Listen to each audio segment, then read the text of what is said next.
Welcome back, everybody, to another episode of the Educational AD Podcast. We'll be right back with today's guest, but as always, we're going to give a shout out to our sponsors. Now, I used every single one of these companies as an athletic director. They're all great companies. I really recommend that you check them out. So take 3 minutes, listen to our shout outs, then listen to our interview, and then go and visit these sponsors. I'm telling you, you're going to be glad you did. Here we go. We want to say thanks to our good friends at Huddle. As a football coach, I used Huddle for years, but when I became an athletic director, I made sure that our school was a Huddle school, and our coaches just loved the tools that Huddle provided. Our student athletes love the videos, and our parents love the streaming, but there's so much more. Go to huddle.com, join the 8 million users, and turn your school into a Huddle school. We also want to thank our friends at Snap Raise. Have you ever spent weeks and weeks with a fundraiser and then been disappointed in the results? Well, those days are gone. Go to snapraise.com. We used it at our school with great success. I'm telling you, it works. Go to snapraise.com. You can check out all their other great platforms. But if you're looking for a fundraiser, you just found it. It's snapraise.com. We also want to thank our friends at Vital Signs Wall of Fame. If you're looking for a really cool way to display your school record boards for all the teams, for all the different events, go to vitalsignswalloffame.com. You put one of their touchscreen consoles, that's right, touchscreen interactive consoles in your gym lobby, in your main school hallway. It's going to be a magnet for kids, coaches, how about sponsors and alumni. Go to vitalsignswalloffame.com. Check out their great products today. We also want to thank Home Campus. Home Campus is a platform you're going to use every single day, whether it's scheduling or rosters, results. For me, the athletic clearance and eligibility platform alone is incredible. You got to see it to believe it. Go to homecampus.com to get started. That's it. Don't forget to mention the podcast, homecampus.com. We want to say thanks to Gipper. Go to Gipper.com and let their team help you create world-class content for your school's social media channel. Whether it's a social media post to celebrate a victory or an entire online newsletter to share all the great things that your department's doing for the community, the team at Gipper will have you up and running in no time. It's so easy, even I can do it. Go to Gipper.com for more information. Once again, make sure you mention the podcast, Gipper.com. We want to say thanks to our friends at Sideline Interactive, indoor score tables and video boards. Go to sidelineinteractive.com and you can schedule a live web demo to see their products in action. Probably one of the best purchases I ever made was our Sideline Interactive indoor score table. Go to sidelineinteractive.com for more information. We want to say thanks to Ohio University and their online masters in athletic administration. My assistant athletic director, along with thousands of others, got his master's through the Ohio program, and it was a great experience. It's very affordable, just 20 months, totally online.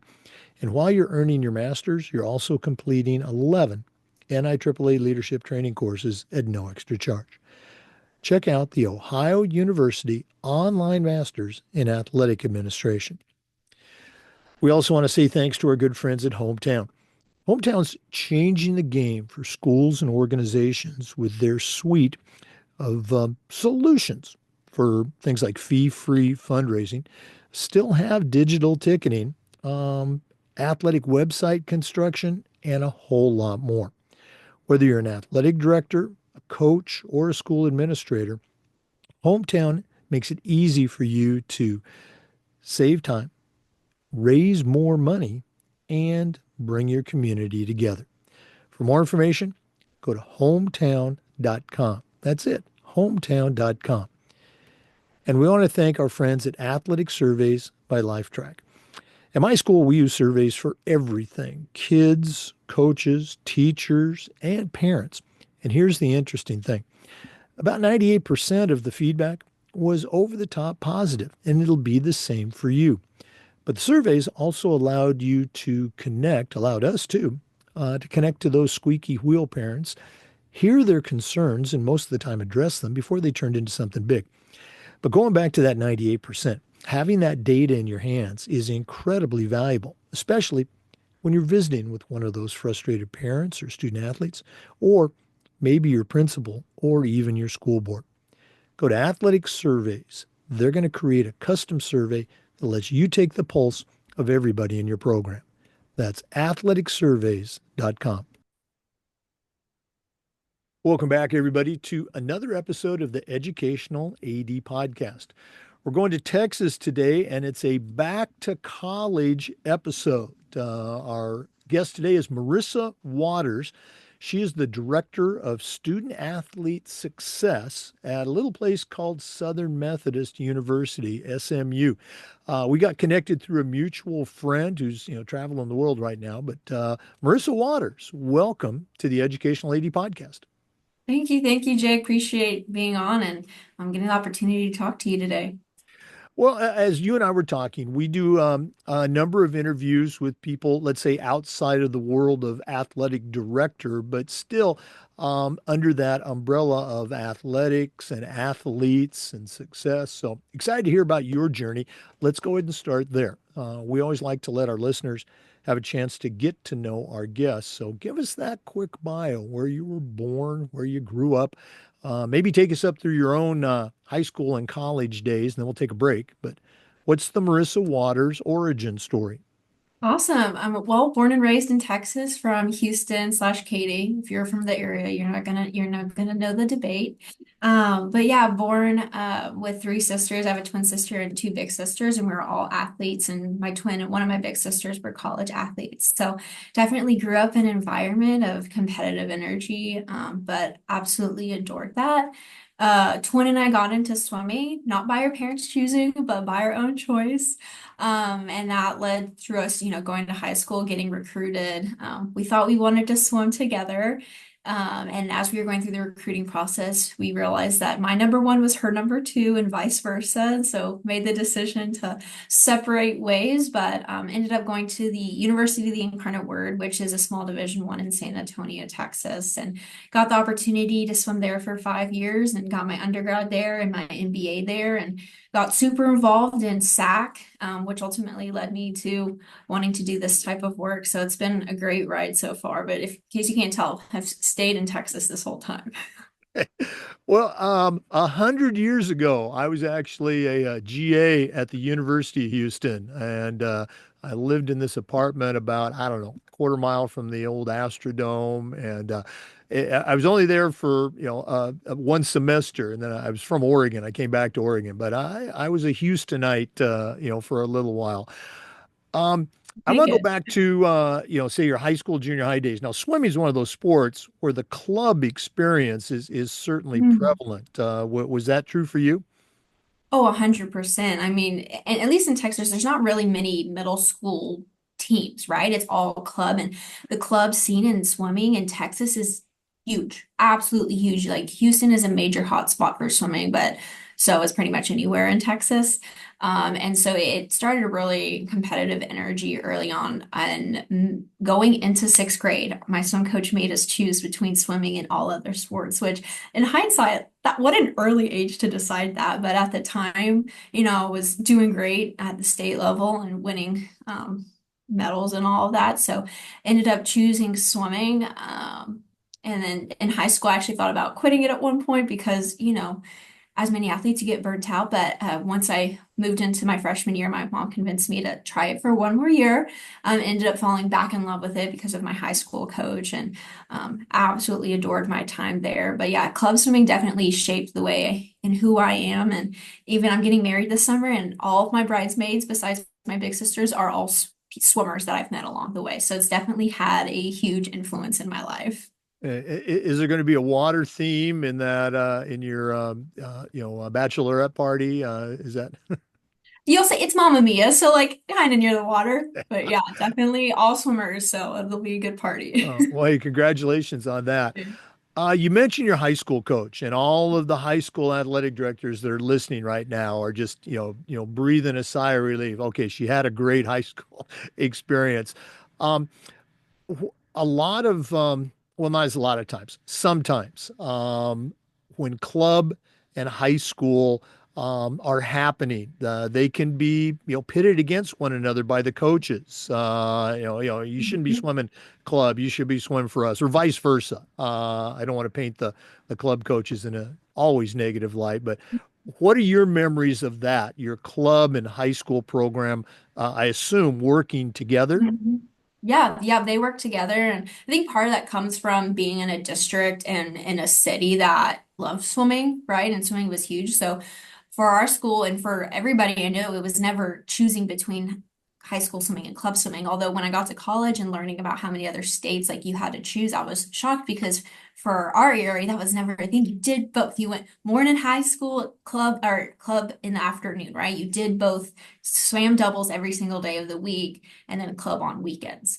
That was the normal situation. So for me, that was never even like a weird thing, right? Like our coaches worked together, they paired up who was doing what, and depending on what meet or what was your championship meet, like matching your taper accordingly. So I was blessed to have just a great staff and coaches that wanted nothing but the best for us and put us at the forefront of it. So they would adapt their training to meet our personal goals, whether that was to go to state and high school or get great at sectionals or anything like that for club. Wow, what a novel concept, putting the interest of the student athlete first over your team and your club. Maybe the rest of the country has to follow that Texas model. Let's go and fast forward to college. Now, University of Incarnate Word. It's not like USC or a UT or I guess we have to throw University of Houston in there too. Yeah. But it was a good fit for you. What was right about Incarnate Word for you and your experience? Yeah. Well, I think when I was getting recruited, I had the, college dream of going to a big campus and all of that. And then when I started getting recruited, I realized that I'm very relationship oriented. And the truth was I wasn't going to make a relationship with the professors in a 500-person class. And so I fell in love with the fact that it was a small, intimate school. Um, and the relationships created with professors, and that definitely transpired. Like I still keep up with some of my professors today. They're still my mentors and friends. And so for me, that was huge of getting to have that relationship piece, but also they're heavily involved in the community.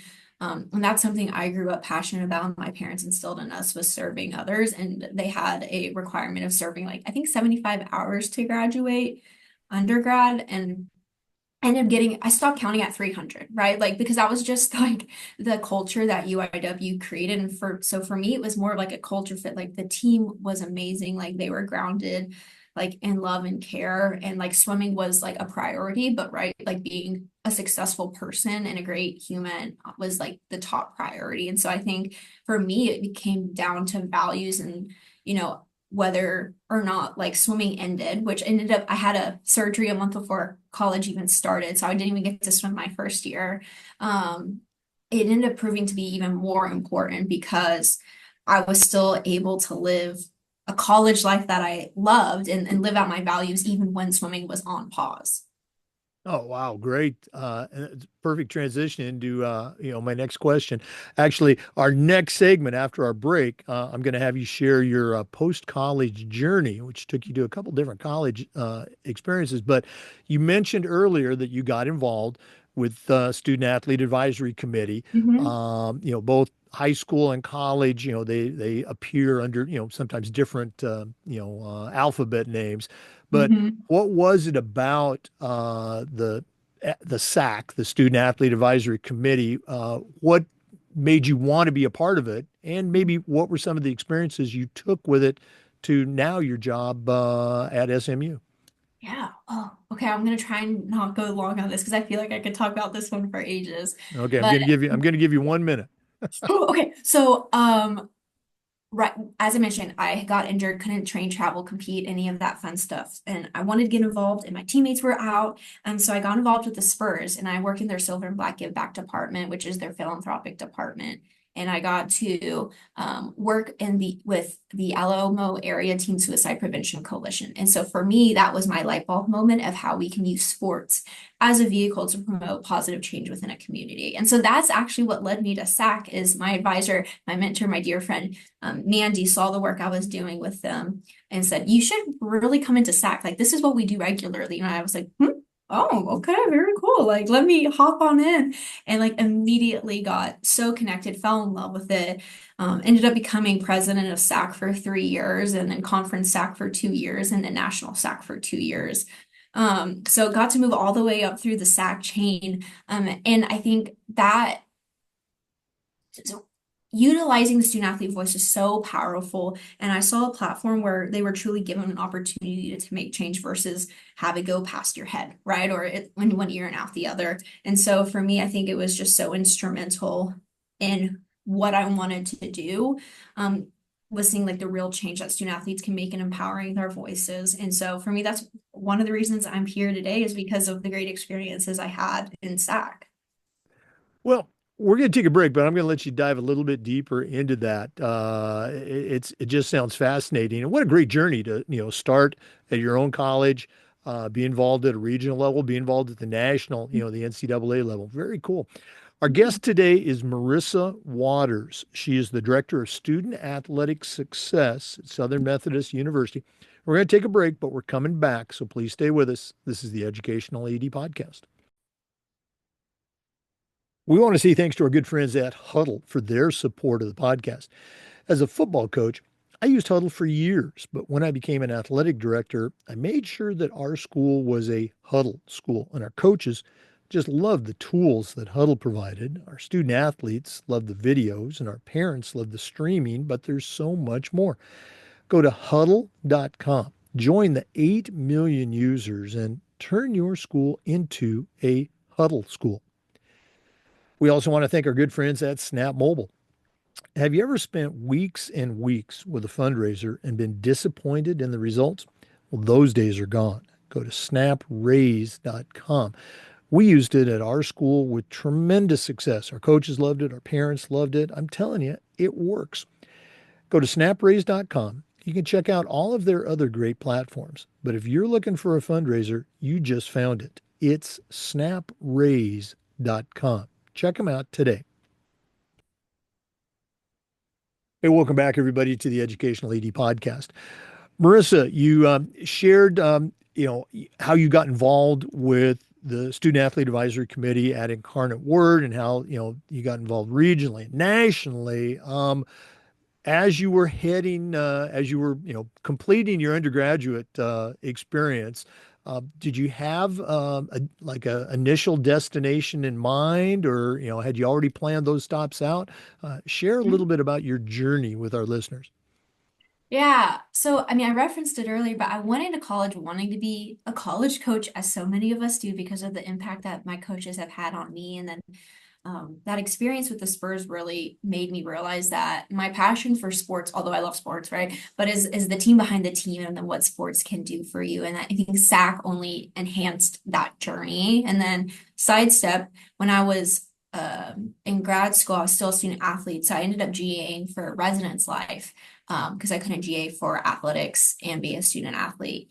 And so all of those experiences made me realize, like, what do just general college students need to be successful?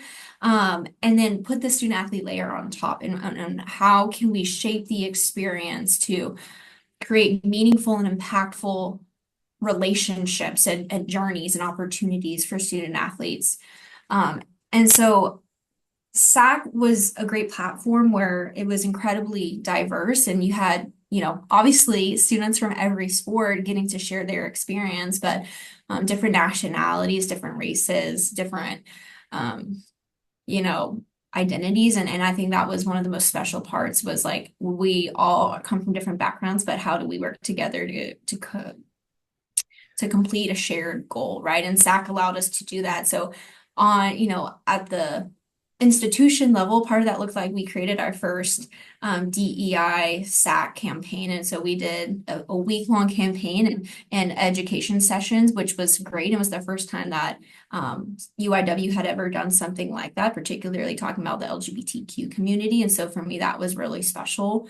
At the conference level, obviously there's a lot of changes happening. That was during like NIL had just came out. And so getting education to our student athletes, which is continuously changing, right? So, oh my gosh, I think back to that first year, I had no idea what was going to unfold. And then on the conference level, I think back to the work we did about promoting, if you're not aware that all of our student athletes get off on voting day every November.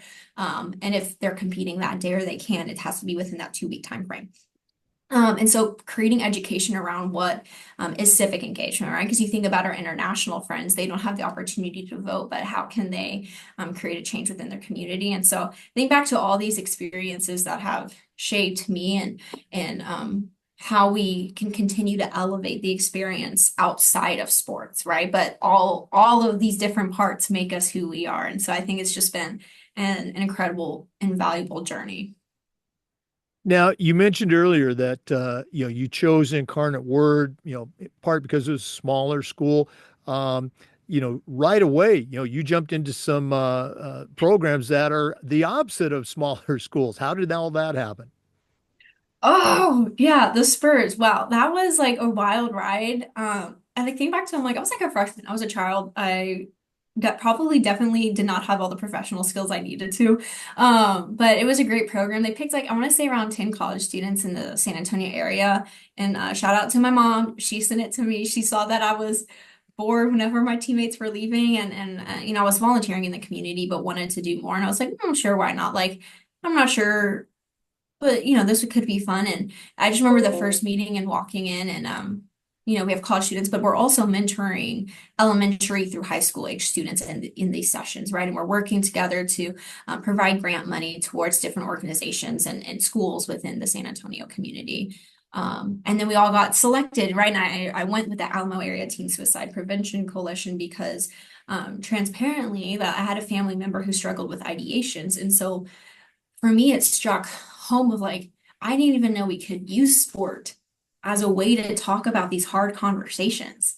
And use the platform like the Spurs, right? Like what an incredible group to utilize and for San Antonio, right? That's the pro team there. Like that is everybody's pride and joy and love in San Antonio. And so that allowed us to bring in so many different people and groups to talk about hard conversations, but ultimately, right, to help the younger generation and to help parents learn how to talk about mental health and be, I look back on that experience and I'm grateful and what a blessing and what a privilege it was to be able to do that freshman year because I truly think once again if I didn't get injured I wouldn't have done that, right? And that's crazy to me, but I'm so blessed that I was injured and I got that experience and I chose to pour into this program and dedicate time towards it because it made me realize like that was my personal light bulb moment and I'm not a lot of people get that freshman year, but I'm glad I did because then all the other opportunities after that and all the various internships I've had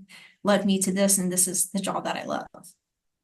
Yeah, and again, I think it's important, again, for listeners, both young and well into their career, that it is a journey. It's not right, wrong, good or bad, but I think it's an exception for people to spend, 30, 35, 40 years at a single place, particularly now. It's not a bad thing, but it is going to be a journey. You're going to have different stops.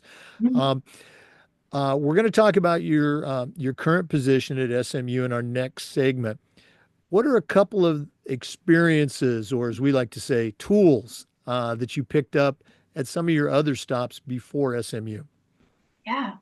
So after I got my MBA, I did a post-grad assistantship program with Baylor University. I was their assistant character formation coordinator.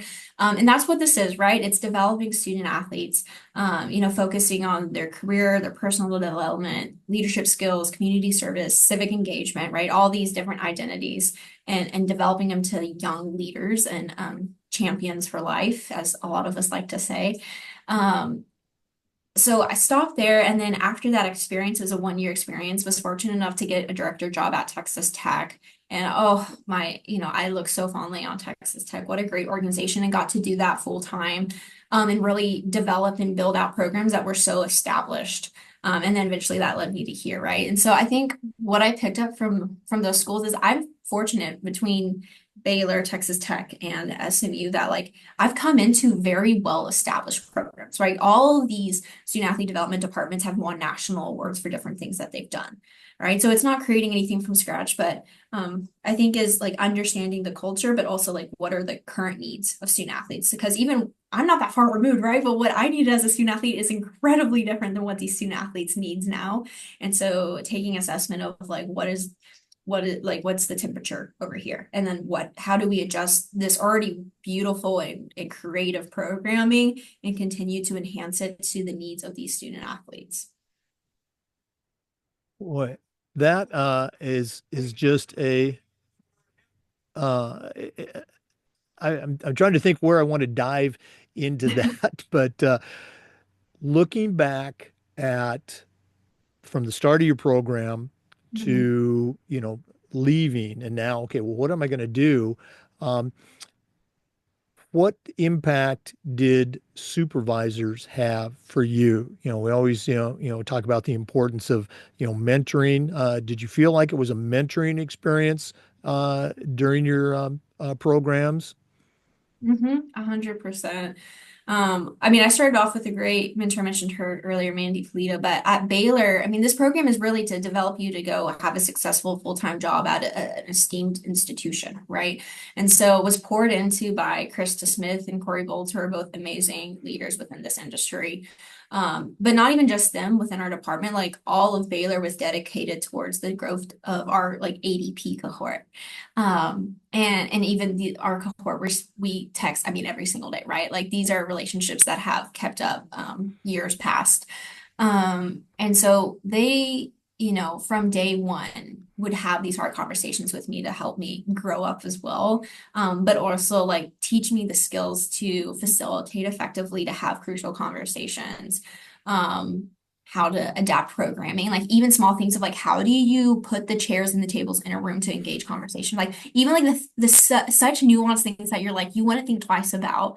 And so like for them, like I felt like was like a life lesson, right? And like they gave me such a great foundation. And then when I moved to tech, I had great coworkers, but I also think back to Dee Dee Campbell Brown, who was our SWA over there and oversaw student athlete development and academics. And like I came in still young, and she had trust and grace with me and literally said like I believe in you, here you go, I'm here for you every step of the way. And like that was so powerful to me as a young professional because I knew I'm still young for a director role, and I want to do good, and I want to make my mark, and I don't want to disappoint anybody, and more importantly I want these student athletes to have a great experience, right? And she embraced me, would have meetings with me, not just like for professionally, but personally. And I think once again, I mentioned it earlier, like I'm very relationship oriented, and I was just so blessed to have these supervisors and mentors, um, who would take the time in their very, very busy schedules to sit down with me and grow me and entertain the random ideas that I have, and let me fly with them and see if they work. Unfortunately, I'd say most of the time they did. But right to like have that trust right off the bat and starting at a new institution was so great because I felt like I had the wings to fly, and and they got, they were the air beneath my wings, or however cheesy thing you want to say it. They allowed me to do that and helped me push me along the way. Oh, wow. And it's so great that you can still have a relationship with, these mentors that you've met so far in your career. Yeah. We're going to take another break. Our guest today is Marissa Watters. She's the Director of Student Athlete Success at SMU. Um, I know that's shocking to our regular listeners, but please take a listen to our commercials. These are all great products. I used them myself as an administrator, as a coach. You should be using them too. But stay with us. We got more with Marissa on the Educational AD Podcast. We want to say thanks to our good friends at Vital Signs Wall of Fame. If you're looking for a really cool way to display your school record boards or show off your school's Hall of Fame, go to Vital Signs Wall of Fame and take a look at their interactive touch screen. That's right, touch screen video consoles. You put one of their units in your gym lobby or your main school hallway, it's going to be a magnet for kids, for coaches, even teachers. How about parents, alums, and sponsors? Go to vitalsignswalloffame.com and take a look at their products. You really got to see it to believe it. Don't forget to mention the podcast. That's vitalsignswalloffame.com. We also want to thank Home Campus. Home Campus is a platform that you're going to use every single day, whether it's scheduling, rosters, results. For me, the student athlete eligibility and clearance platform alone is incredible. To find out more, just go to homecampus.com. That's it, homecampus.com. And we'd like to thank Gipper. Your students are on social media, and if you're not, you're missing a great opportunity to promote your program.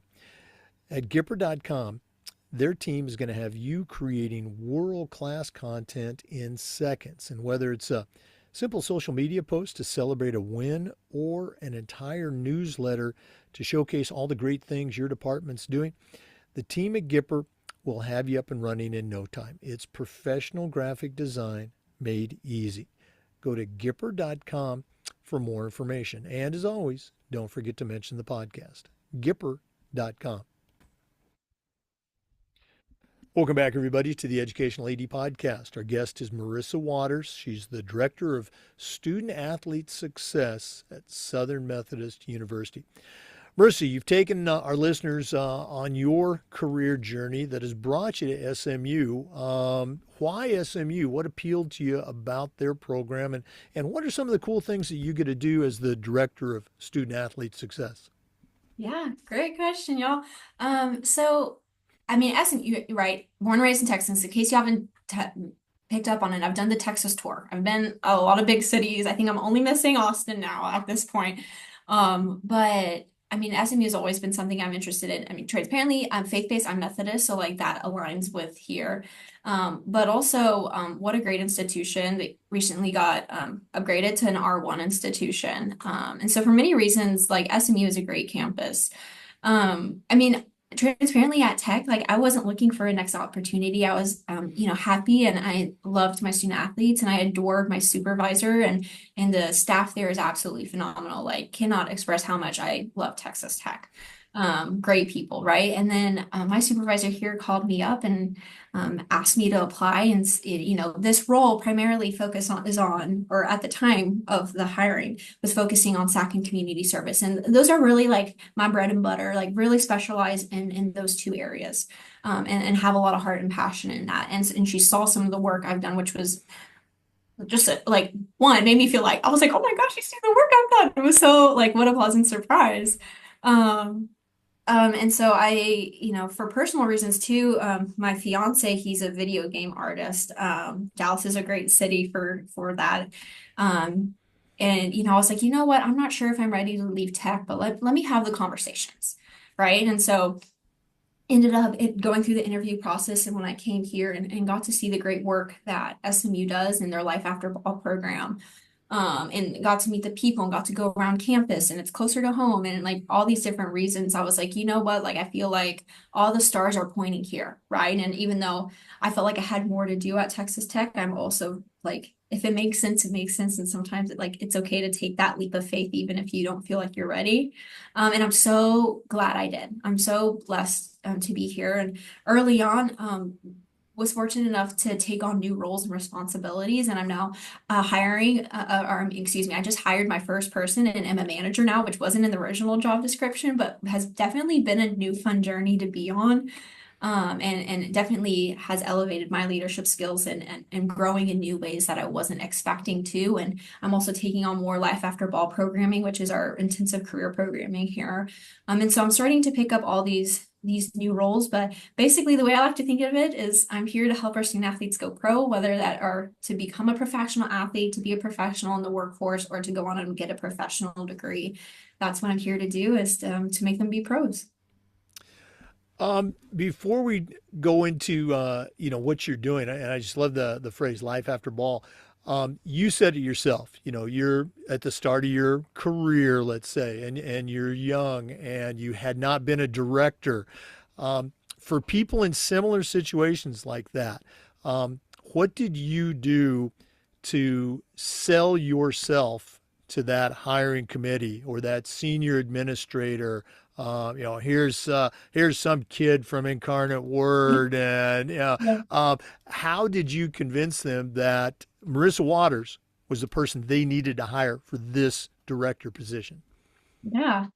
I think honestly, and some people may disagree with this, I was transparent at the fact, like I'm young, like I'm not going to pretend to be older than I am or have a decade of experience like other candidates because that's not who I am. And I think like at the end of the day, if we're asking our student athletes to live authentically, so do we, right? So I think I embraced the fact that I was a younger professional, but then storytell, like how do we use that towards the advantage? And I think for us, it was, hey, y'all, listen, granted, it was only for 1 year, but I was a student athlete in the era of NIL. Like no other professionals at this point, besides in my generation at that time, gets to say that.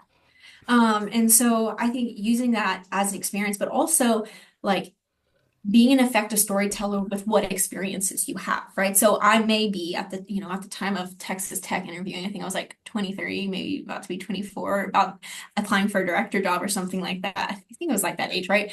And I was like, I may be young, but I had technically, right, been working in this industry for 6 years at this point, going back to the Spurs. And then talked about each of my internships, and I was fortunate to have several. Then talked about my GA role, and then what I've done on national SAC. And I think, and even just like teaching interview skills to our student athletes, so many of them are like, "What experiences do I have? All I've done has been a student athlete. How am I going to get a job against people that have had an internship every summer since freshman year?" Right? It's like it all goes back to like effectively storytelling your experience and how does that going to transfer into that role. So I think for me, it was being candid about being young, finding the similarities of how that's going to help, but also then being like, yes, I'm young, but I have A, B, C, D, E, F, G experiences, and here's how I'm going to help this program grow.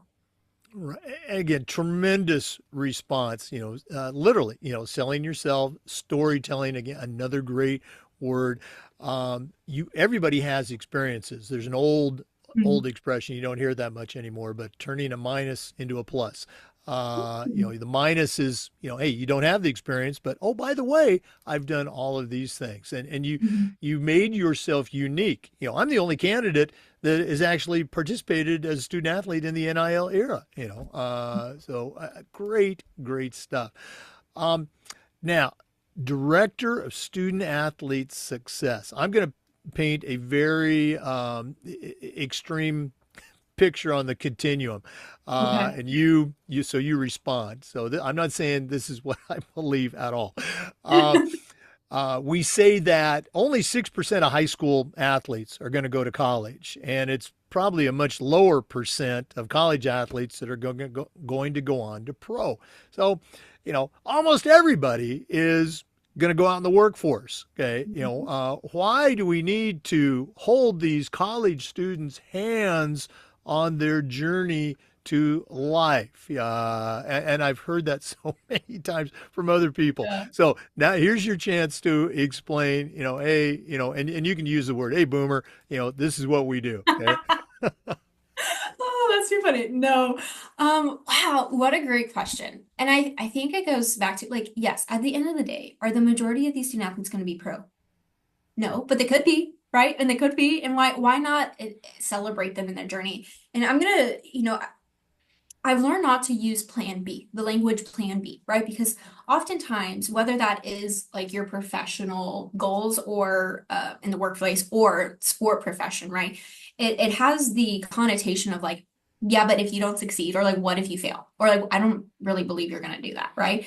And it's changing the narrative, right? Because at the end of the day, you can't control everything, right? You may just get injured and not get to compete anymore.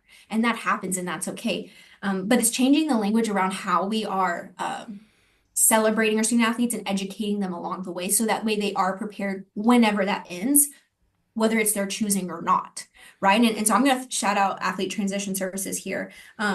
This great language about the parallel plan. right? And so it's, you're on this road, right? And you're working towards your professional, I wish people could see my hands, that you're on your road to this professional athletic career. Well, along the way, on the next road over, you can be working on skills for whatever is life after ball or life after sport, So whenever this road comes to an end, you can just change roads and then you're ready to go versus starting the trip all over again. So I think it goes back to like changing the language that we use and saying like, interview skills. Okay, you're not interviewing for a job, but guess what? What if you're a professional and you're getting interviewed for, a podcast, right? Or a TV commercial or something like that. Like interview skills are still valuable. Taxes and finances. If you're making oogoos of money, still valuable, or it's a full-time job. Insurance, like leadership skills, like all of these are transferable skills. So I think it's being mindful of the way we give information so it's never bringing down them, but rather continuing to uplift them in all different avenues that they could take. No, again, it makes perfect sense, and the resources are there for the student athletes. Let's take advantage of them.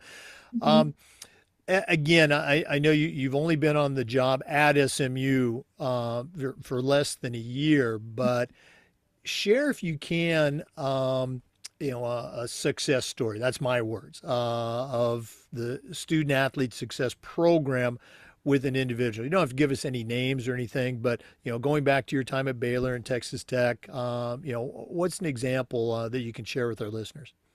Yeah. Wow. I think when I think about like these most successful or these proud moments, it's not always these new programs or new partnership. It's like these small moments. And for me, I think to the student athlete who came into my office at the beginning of this semester, actually, right? And needing service hours for a class. And I was like, hey, have you ever heard of Hope Farm? Hope Farm is this great organization in Dallas for boys without fathers. And it's a faith-based organization that's like an after-school program, but they also focus on mentorship, leadership skills, having positive role models, both male and female, but especially looking for those male role models that they don't have at home. And so he's like, oh, sure, I'll try it out. And then going and watching him form these beautiful relationships with these young gentlemen. And it extends beyond going Fridays and serving, which he's been doing consistently, right? It's going to their choir performances and going to all their individual basketball games and cheering them on at different sporting events, knowing all of them by name and like coming to different things that are definitely not community service, but he's doing out of the kindness of like his heart and his care and concern for these boys. And now, because of people seeing his passion, right, he's bringing in other football student athletes to come and mentor these boys and give them these great relationships and experiences. And whether it's reading together or playing video games or working on their homework or outside playing basketball at the gym. Like that's my most proud moments is watching our student athletes recognize the privilege of the platform they have and then using it for something good, right? Like NIL's created so many great experiences. I love it. Like they get so many cool things out of it using their platform. But I love this platform. I love them using their platform to make a difference in our younger generation and creating experiences that are not just impactful for that day, but can potentially, right? The goal is to change the trajectory of their life. And so I think for me, that's my most proud moments is watching our student athletes move in a way that is going to be good. No, I mean, there's your answer to the question from that cynic. Why do we have these student athlete success programs? Great stuff. And I know that's only one of many, many stories. Yes. Let's go and take another break, but we are going to come back. Once again, our guest today is Marissa Watters. She is the Director of Student Athlete Success at Southern Methodist University. We'll be right back. This is the Educational ED Podcast. We want to thank our good friends at Sideline Interactive, indoor score tables and video boards. Go to sidelineinteractive.com and you can schedule a live web demo to see their products in action. Probably one of the best purchases I ever made was our Sideline Interactive indoor score table. We use it for home games, of course, but we also use it for pep rallies, for signing ceremonies. Their products are tremendously versatile and their customer service is just outstanding. Go to sidelineinteractive.com. Check out their great products today. We also want to say thank you to Ohio University and their online masters in athletic administration. Now, I didn't get my master's at Ohio, but my assistant athletic director did, along with thousands of others, and it was a great experience. It's totally online, very affordable, just 20 months. And while you're earning your master's degree, you're also completing 11 NIAAA leadership training courses at no extra charge. Check out the Ohio University Online Masters in Athletic Administration. We want to say thanks to our good friends at Hometown. Hometown's changing the game for schools by offering a suite of solutions that includes digital ticketing, but there is so much more. How about fee-free fundraising, athletic website construction, and a whole lot more? If you're an athletic director, a head coach, or a school administrator, Hometown makes it easy for you to save time, make more money, and reach out and bring your community together.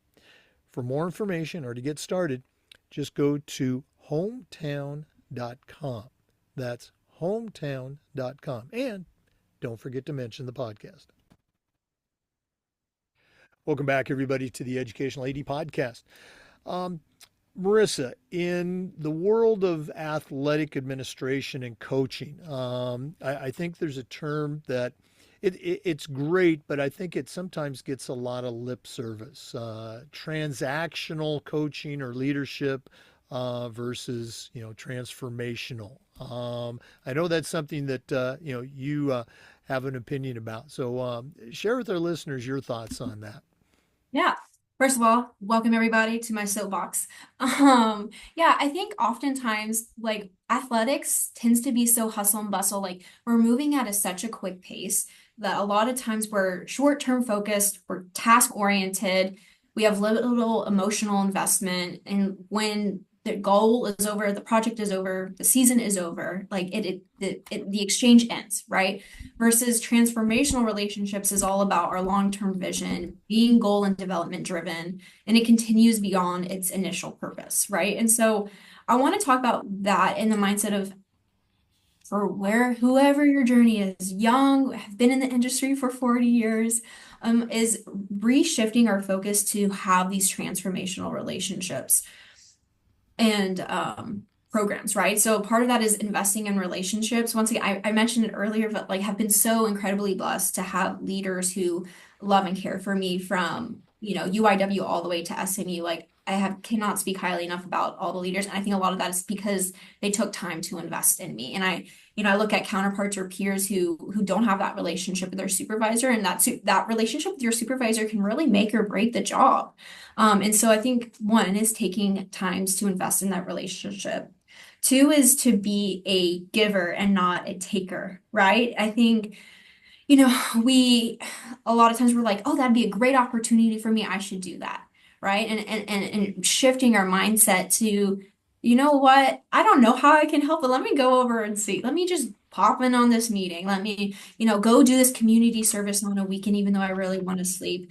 And don't expect immediate returns. And I think those are what then helps with those relationships. And then lastly is like communicate with a purpose, right? So if we're transactional, we don't, maybe we know the why of what we're doing, but we don't know the roots of it. Like it's the iceberg, like we see the top of the iceberg, but we don't go all the way down. And so when we communicate with purpose and have meaningful relationships and conversations, then we're able to create a shared vision and a shared goal and move in a manner that is going to be transformational, not just for us, right? But like for all those that experience event, whatever that is, gets to touch. And so that is my call to the world is instead of doing things because it will check the box, do it because it is for the good and you don't know what's going to happen. And more often than not, like a huge blessing is going to come out of it.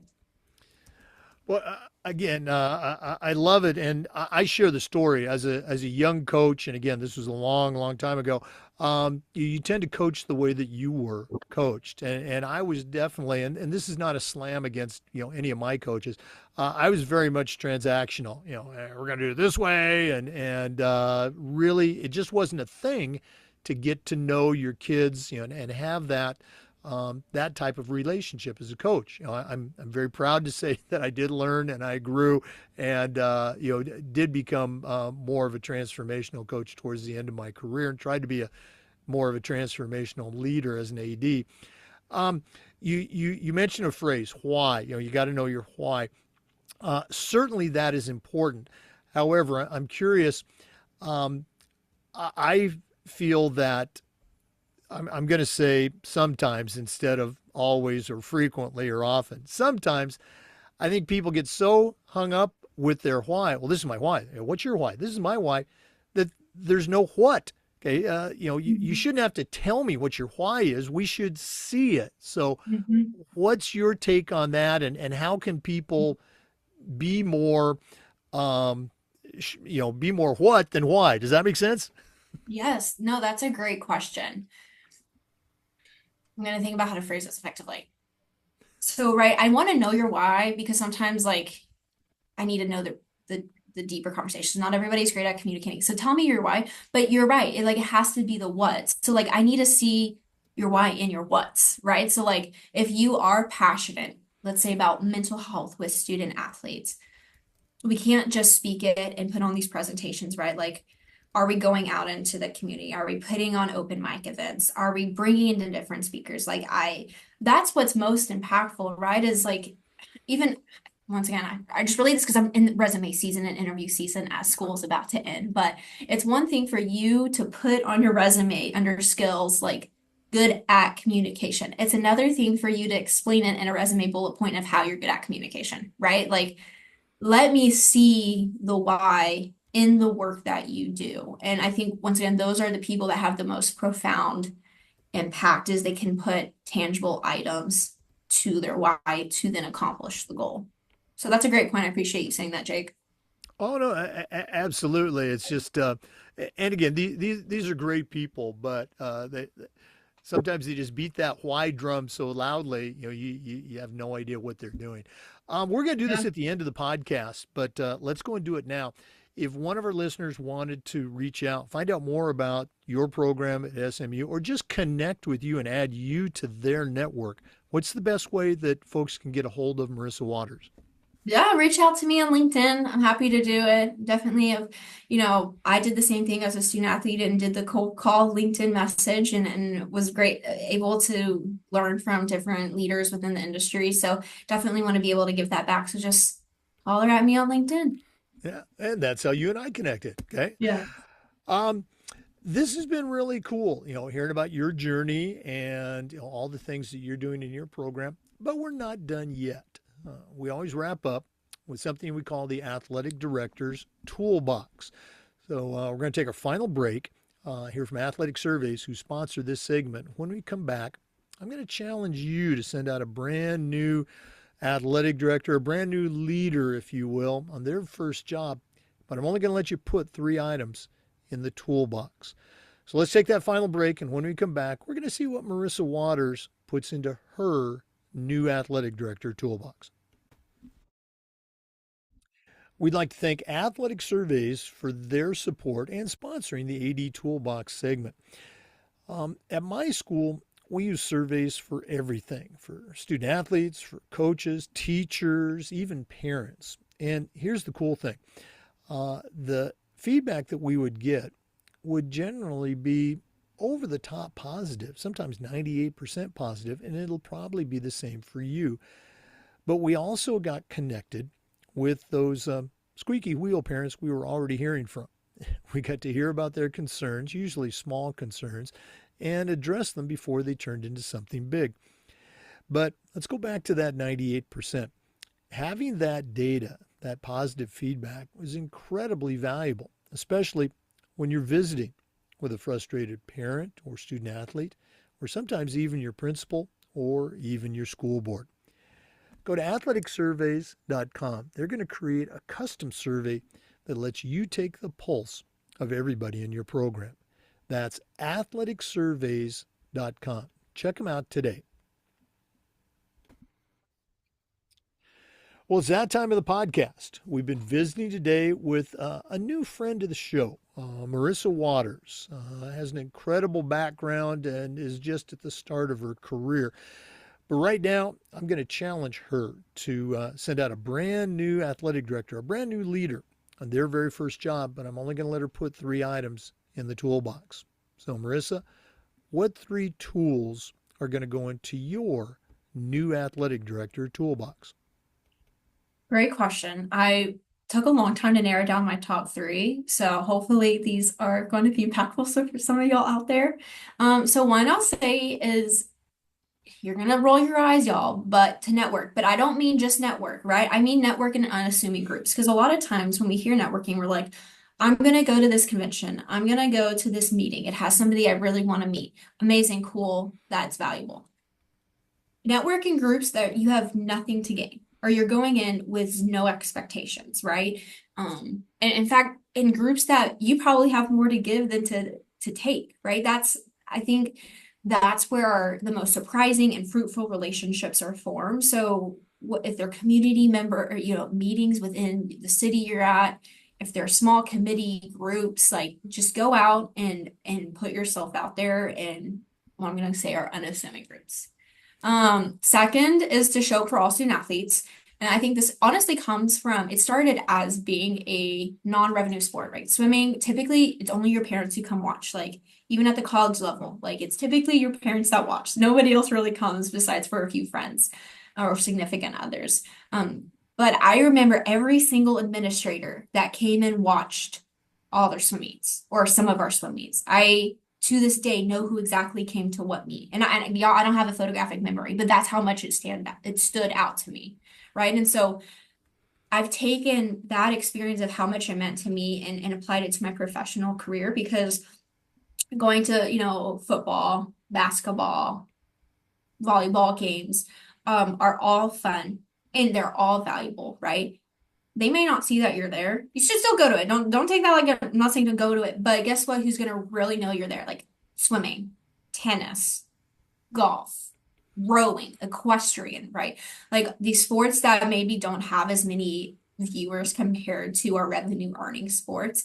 Trust me when I say they know you show up. And so if you're wanting to make a true transformational impact, right?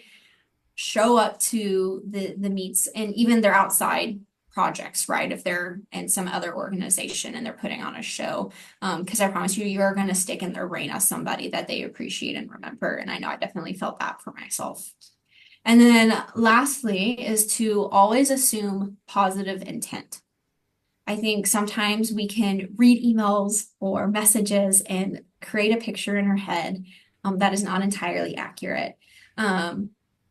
Or we're like, oh, it's just them. They're gonna do it because that's who they are, or something along that lines. And I think the truth is, 99% of people are doing things because it's in they think it's the best intent. It's the best decision.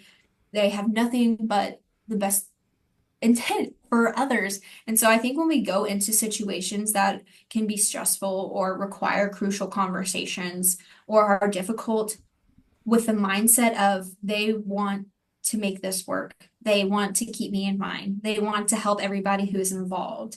It really starts to help us dive to the root of problems and once again create these great relationships. So I would say whether you're really for our young professionals, those are 3 things that for me, I felt definitely has allowed me to make a bigger impact at all institutions I've been a part of.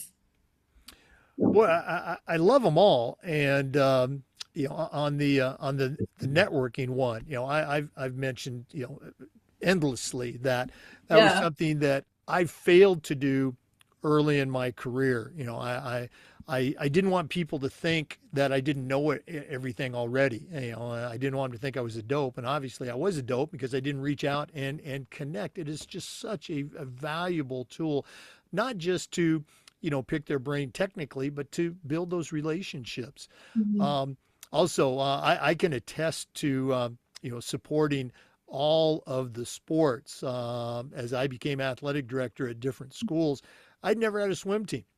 And I did this Mhm. anyway. I went to the tennis matches. I went to the golf matches, and kids and parents would say, "We've never seen the athletic Mhm. director before. You're the first one to ever come." And that's how it was with swimming. And it was cool. Mhm. I was Yeah, curious myself, and assuming the best, assuming positive intent. It's easy to say, it's hard to do, but it as you is. shared, it is so very important. Mhm. Give people that chance to be positive. Great tools. You'd be a great athletic director. Um, one more time, if one of our listeners wants to reach out and add you to their network, and listeners, I think you got a great resource here. How can people get in touch with Marissa Watters? Yeah. Y'all reach out on LinkedIn, Marissa with two S's, one R, and then Waters with two T's. So that's how you can reach out. Anytime. I typically check my LinkedIn. I try to do it every few days. Sometimes it's a week, but I will respond to you, I promise. Well, again, you responded to me. Yeah. Um, Thanks again, Marissa. All the best moving forward. You give me another reason to cheer for SMU if they're ever on ESPN playing a competition. Thanks for coming on, and we're gonna have to get you back on the podcast. Yeah, looking forward to it, Jake. Appreciate you taking the time to chat with me and excited to see it and continue to support you and this podcast. Oh, thank you for that. For listeners, we want to say thanks for listening. And just a reminder that we do upload the Zoom recordings of every interview to the Educational AD Podcast YouTube channel. We appreciate you tuning in today. We try to do this just about every day, share stories and best practices. So please come back and join us on the next episode of the Educational AD Podcast. We'll see you next time.